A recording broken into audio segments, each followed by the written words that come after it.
So then I had this vision one time, and I kind of portrayed it in this image of what the world was like. And I thought, well, it's not a pyramid. It's not a single hierarchy of authority. That's not what it is. It's an array of hierarchies of authority. So you imagine this sort of infinite plane.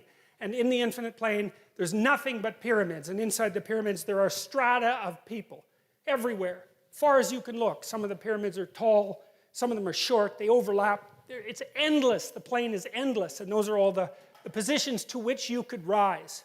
And everybody's inside the pyramid, sort of crammed up, trying to move towards the top. And then there's the possibility of sailing across over top of all of them and seeing how the structure itself works. And that's the eye that floats above the pyramid and that sees the structure itself. And the highest order of being is not to be at the top of the pyramid. It's to use the discipline that you attain by striving towards the top of the pyramid to release yourself from the pyramid and move one step up. And I think that's one of the things that's instantiated in the idea of for example, of the Holy Ghost. So, and I think that's akin to that. That's Sisyphus. And Nietzsche said of Sisyphus, if I remember correctly, that one has to imagine him happy.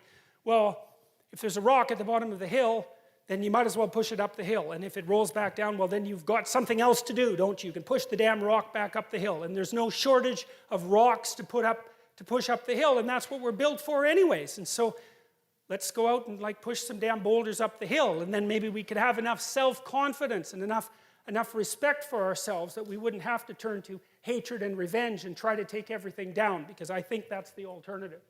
So he's not weak. That's one thing you can say about him. The same idea represented there, right? That's Atlas, who voluntarily takes the world on his shoulders. It's like the idea of Christ taking the sins of the world on his shoulders. It's exactly the same notion, which is the notion that you should be able to recognize in yourself all the horror of humanity and take responsibility for it, because that's what that means. And the thing that's so interesting about that is that if you can recognize in yourself all the horror of humanity, you will instantly have a hell of a lot more respect for yourself than you did before you did that. Because there's some real utility in knowing that you're a monster. Now, and just because you're a monster doesn't mean you have to be a monster, but it's really useful to know that you are one. So, one of the things that Jung knew, and this is something that I find so amazing about his writings, and I think something that really distinguishes him, for example, from Joseph Campbell, who talked about following your bliss, is like Jung said very clearly that the first step to enlightenment is the encounter with the shadow. And what he meant by that was, everything horrible that human beings have done was done by human beings, and you're one of them. And so if you don't understand that, and to understand that really means to know how it was that you could have done it, and that's a shattering thing, to try to imagine that, to try to imagine yourself as someone who's engaged in medieval torture, to see how you could in fact do that. You're never the same after you learn that. But being never the same after learning that is unbelievably useful, because when you understand that that's what you're like, then you're a whole different creature. And I don't think, and this is something I did learn from Jung, is that you cannot be a good person until you know how much evil you contain within you. It is not possible. And it's partly because you just don't have any potency. Like, if you're just naive, if you're just nice, if you'd never hurt anyone, you'd never hurt a fly, you don't have the capability for any of that, why would anyone ever take you seriously? You're a domestic animal at best, and a rather contemptible one at that. And it's a very strange thing, because you wouldn't think that the revelation of the capacity for evil is a precondition for the realization of good. But I believe, first of all, why would you be serious enough to even attempt to pursue the good unless you had some sense of what the consequence was of not doing it? You have to be serious about these sorts of things. It's not the game of a child, right? It's the game of a fully developed adult. And I learned this in part when I had little kids. I wrote a chapter from my new book called Never Let Your Children Do Anything That Makes You Dislike Them. And why was that? And I wrote that after I knew I was a monster. And I thought, I'm going to make sure I like my kids. I'm going to make sure they behave around me so that I like them. Because I'm way bigger than them. And I'm way more cruel than they are. And I've got tricks up my sleeve that they cannot even possibly imagine. And if they irritate me, I will absolutely take it out on them. And if you don't think that you're the sort of person that would do that, then you are the sort of person who is doing it.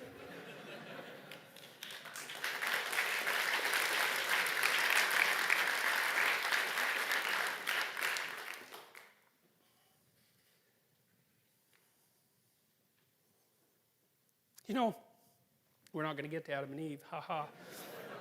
I watched this great documentary once called Hitman Hart. It was about Bret Hart, who was the most famous Canadian in the world for a while. And he was a Worldwide Wrestling Federation wrestler, you know. And he was a good guy. And he came from this famous family of wrestlers who all came from Alberta. I think there were 7 brothers who were wrestlers and 7 sisters, and all the sisters married wrestlers. And they were all offspring, children of Stu Hart, who was a wrestling impresario like 40 years ago. And it was such a cool documentary because I was always wondering, why in the world do people watch wrestling and believe it, you know, believe it.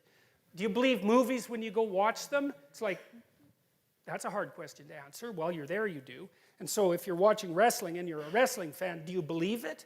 Well, it isn't a matter of belief, it's a matter of being engaged in a drama. And there are different levels of drama, right? So let's say Worldwide Wrestling Federation drama is not the most sophisticated form of drama. Okay, but I'm not being a smart aleck when I'm saying that.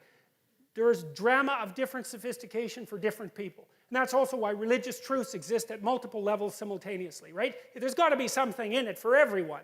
And that's a hard belief system. That's a hard system to put together. Something for the unbelievably sophisticated and something for the common person. Okay, so we have wrestling, and Bret Hart was a good guy, and he fell into the archetype of being a good guy, and that's partly what the story's about. It was a bit too much for him. But one of the things that he laid out so carefully was because he figured that 120 million people knew him, something like that, and that everywhere he went, he was treated like a hero, and he found that quite a burden, as you can imagine if you think about it. But he portrayed what was happening in the wrestling ring as classic good against evil, but not conceptualized and discussed, right? Embodied, fought out, acted out, you know, like Thor and the Hulk, except like right in front of you. And so, well, that's exactly this sort of thing. I mean, we could consider hockey more sophisticated than wrestling, perhaps. And as I said, I'm not being a critic of these. I'm not being critically minded about these things. I understand their purpose, and I would highly recommend that documentary. It's a brilliant documentary. But it's the same thing. It's a silver cup, right? It's like, there's the hero of the team. That's the hero of the teams. You know, here's something cool. If you're the fan of the Toronto Blue Jays, or the Toronto Maple Leafs, of course this hardly ever happens to you if you're the fan of the Toronto Maple Leafs, because they always lose. But if you're watching a game and your team wins and we take your testosterone levels, then they went up. And if you watch the Toronto Maple Leafs and they lost and you're a fan, then your testosterone levels go down. So that's pretty damn funny. You know, I mean, really, don't you see how deeply instantiated this is in people? I mean, it bloody well alters your biochemistry, like your testosterone levels. It's all, oh, my team lost. You know, it's like there'll be nothing in it for the wife tonight. You know, so.